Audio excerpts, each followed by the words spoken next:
Hi நண்பர்களே, what I eat இன் எ டேல morning நான் ஒரு கப் ஆஃப் டீயோட தான் ஸ்டார்ட் பண்ணேன் இன்றைக்கி டேயை நான். ஆனால் நான் கொஞ்சம் நேற்று நைட்டு கொஞ்சம் இந்த பேக்கரியில் மினி பன்ஸ் பிஸ்கெட்ஸ்லாம் வாங்கின்னு வந்தேன். ரொம்ப ஃப்ரெஷ்ஷான பன்ஸ் தான், பேக்கரி பன் குட்டி குட்டியாக இருந்துச்சு. சரி ஓகே, டீயோடையே கொஞ்சம் சாப்பிட்லாம், ரொம்ப பசியாகவும் இருந்துச்சு, டிப் பண்ணி சாப்பிடலாம் அப்படின்னு சொல்லிட்டு அது டிப் பண்ணி சாப்பிட்டேன். ஃபுல்லாலாம் சாப்பிடல, ஷேர் பண்ணி தான் சாப்பிட்டோம். அதோட கொஞ்சம் பிஸ்கெட்ஸும் எடுத்துக்கிட்டேன். ஸோ இதுவே ரொம்ப ஃபில்லிங்காக இருந்துச்சு. ஸோ நான் பிரேக்ஃபாஸ்ட்டு ஸ்கிப் பண்ணிட்டேன். தென் வந்து மதியானம் லஞ்சுக்கு என்ன பண்ணலாம் அப்படின்னு பிளான் பண்ணும்போது ரொம்ப சிம்பிளாக தான் பண்ணேன். கருவேப்பிலை துவையல் பண்ணேன். ஸோ வீக்லி ஒன்ஸ் இந்த கருவேப்பிலை இந்த இதெல்லாம் நிறையா சேர்த்துக்கிட்டோன்னா இந்த லேடிஸ்க்கு ரொம்ப நல்லா இருக்கும். இந்த அயர்ன் ப்ராப்ளம் இருக்கவங்களாம் கண்டிப்பாக சேர்த்துக்கலாம்.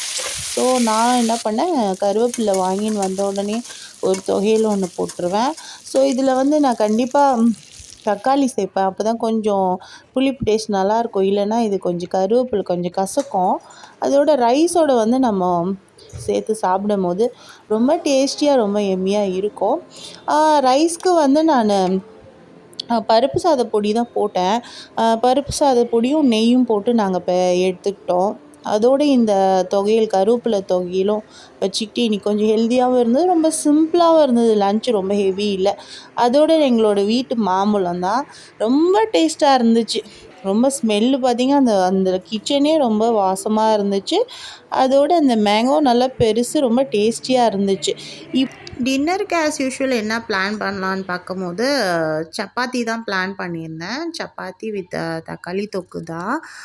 இதை வந்து நான் வீடியோ எடுக்க முடியல, கொஞ்சம் ஃபாஸ்ட்டாக பண்ணிட்டேன். ஸோ இப்படி தான் எங்களோட டே இன்றைக்கி ஃபினிஷ்ட் ஆச்சு. நீங்கள் என்னெல்லாம் சாப்பிட்டீங்க எனக்கு கமெண்ட் பண்ணுங்கள். எங்கள் சேனல் பிடிச்சிருந்தா லைக் பண்ணுங்கள், ஷேர் பண்ணுங்கள், சப்ஸ்கிரைப்